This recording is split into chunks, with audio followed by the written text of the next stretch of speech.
ஓட ஓட ஓட தூரம் குறையலை, செய்ய செய்ய செய்ய வேலை குறையலை அப்படிங்கிறவங்களுக்கான ஹேக்கு தான் இது. இதெல்லாம் பாய்சன்பா, அன்ஹெல்தி, டைம் வேஸ்ட்டு, மொக்க வீடியோ அப்படின்னு சொல்கிறவங்களாம் கண்டிப்பாக ஸ்வைப் பண்ணி விட்டுட்டு உங்கள் டைமை சேவ் பண்ணிக்கோங்க.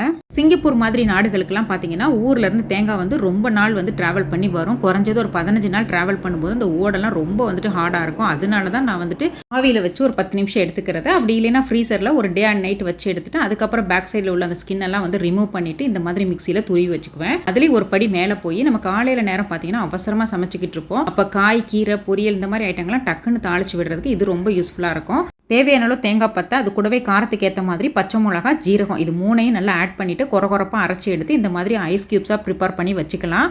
இது தேவைக்கு தகுந்த மாதிரி நம்ம எடுத்து யூஸ் பண்ணிக்கலாங்க. மார்னிங் டைமில் குக் பண்ணுறவங்களுக்கு தான் தெரியும் ஒவ்வொரு நிமிஷமும் எவ்வளோ ப்ரெஷியஸ்ன்னு சொல்லி. எப்போல்லாம் நம்ம கோகோனட்டை ஃப்ரிட்ஜிலேருந்து எடுக்கிறோமோ அப்போல்லாம் பார்த்தீங்கன்னா ரொம்ப கட்டி பிடிச்சி ஒரு மாதிரி போராட்டமாக தான் இருக்கும். அதை அவாய்ட் பண்ணுறதுக்கு துருவன தேங்காய் இந்த மாதிரி ஒரு பிளேட்டில் ஸ்ப்ரெட் பண்ணி விட்டுட்டு ஒரு 2 hours மட்டும் ஃப்ரீசரில் வச்சிருந்துட்டு அதுக்கப்புறம் ஓப்பன் பண்ணி நல்லா வந்துட்டு ஒரு ஃபோர்க்கை வச்சு கிளறி எடுத்தோம்னா நல்லா உதிராக புட்டு மாதிரி கிடச்சிரும். அதுக்கப்புறம் ஒரு கண்டெய்னரில் ஸ்டோர் பண்ணி வச்சிட்டோம் அப்படின்னு சொன்னாக்க தேவைக்கு அளவாக எடுத்து யூஸ் பண்ணுறதுக்கு வசதியாக நல்லா புட்டு மாதிரி உதிரியாக இருக்கும். அவ்வளோதாங்க. பிடிச்சிருந்தா சப்ஸ்கிரைப் பண்ணுங்கள். தேங்க்ஸ் ஃபார் வாட்சிங்.